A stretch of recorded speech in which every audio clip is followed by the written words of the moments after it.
My friend and I always used to walk through a wonderful, spacious park when we were younger. It was full of tall trees and it was very nicely maintained. In this large park, there was an abandoned mansion. I can't really say how long it had been there, but on that day, the front door of the mansion was wide open. The two of us decided to check out what was inside the place. As we inched through the door, the very first thing we noticed was that the mansion's floor was littered with crumpled up pieces of paper. We looked at each other and observed that there was no furniture, nothing except for those wrinkled balls of paper. The mansion had 6 rooms on its main floor, and every room we entered bore more and more scrunched up pieces of paper. We decided to pick up one of the paper balls to see what was inside. Our curiosity got the better of us. I picked up a single wrinkled piece, and as my friend picked up another, I unfolded my paper, smoothing out its bends and dents. At that moment, it was almost as if a piece of a rainbow emerged before our eyes, and I was suddenly standing next to a large window in one of the upstairs rooms of the house. I was looking outside into the large park. When I looked down at the piece of paper I held, it read, "Look outside the large window that oversees the park in the upstairs parlor." I dropped the piece of paper, and it fluttered gracefully to the ground. Meanwhile, I stared at my open hands in a bout of horror. Dazed and utterly perplexed, I found my way downstairs and met up with my friend. He was in the kitchen, sitting at a round table that hadn't been there before. Where did that come from? I wondered. My friend stared at his opened paper and reread the words several times before he looked at me and turned the page my way.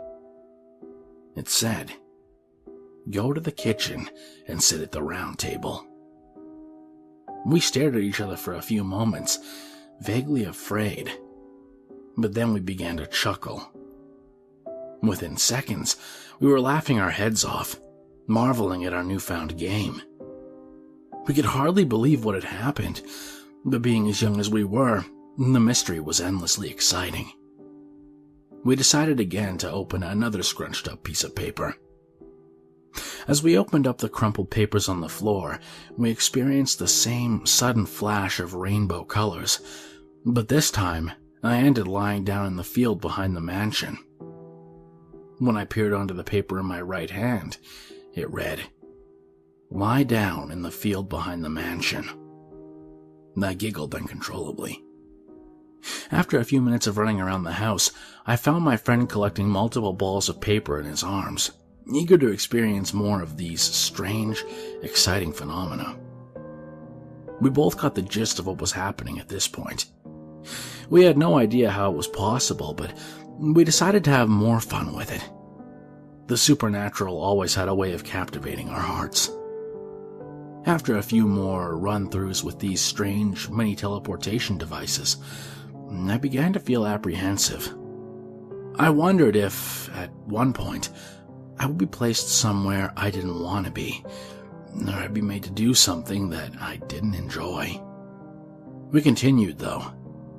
Minute after minute, we unfolded many papers and traveled through bedrooms, closets, trees. But then, after having been on the roof of the mansion, I stood before my friend, dead on the living room floor. I didn't scream. I couldn't. "Murder him," I read on my crumpled page as I felt a surge of vomit and bile rising into my throat. Nothing came out, but the sickness in my throat spread to my stomach, my head, and my heart. I didn't know what to do. At this point, I began to scream and shout, praying to God for this to be a nightmare. I wanted it to go away. I wanted to rewind our day and be outside again, together, walking underneath the trees. All I could do was hide his body in a cupboard. I willed myself to be calm and I hesitantly unfolded another paper in the hopes the problem would correct itself. Once again, I saw the colors of the rainbow, and I found myself standing behind a tree several meters away from the house. I could clearly see the front door. Within a few instants, I saw both myself and my friend walk through that door. I began to wonder if I had died or if I was having an out-of-body experience. I looked at the sheet in my hand, and the only words scrawled upon it were, "Time will repeat itself, and a paradox will take place, and it will be allowed." That gave me an idea. In my pocket remained the paper that made me kill my friend. Without looking at it, I crumpled it back up. Quietly, I followed my other self, who had been separated from my friend, as he explored the rooms of the house. As I crept up behind him, he turned around very suddenly. Before he could utter a syllable, I forced the paper in front of my eyes, and in a flash of rainbow colors, I was able to kill my other self. The laws of time allowed me to take over my dead self's place in this world, and also because of the fact that it was allowed to happen, as it was written on the second piece of paper that I had on me, which reversed time. It must have control over time and paradoxes, which made me now the new, alive, and present of my other dead self. I hid the limp, bleeding other dead self in a cupboard in the upstairs bathroom to rot. To my great relief, I heard my friend call my name from downstairs. My friend, who managed to stay alive and well. My best friend.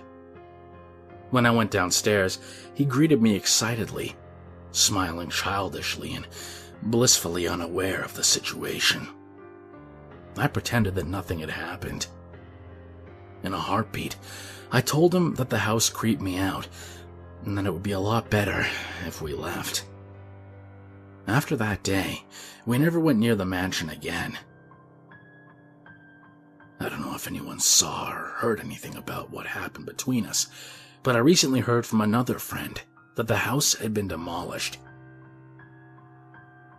I can tell you with great certainty that while this news is a relief, I dreaded the probable prospect that my corpse was uncovered in the bathroom cabinet.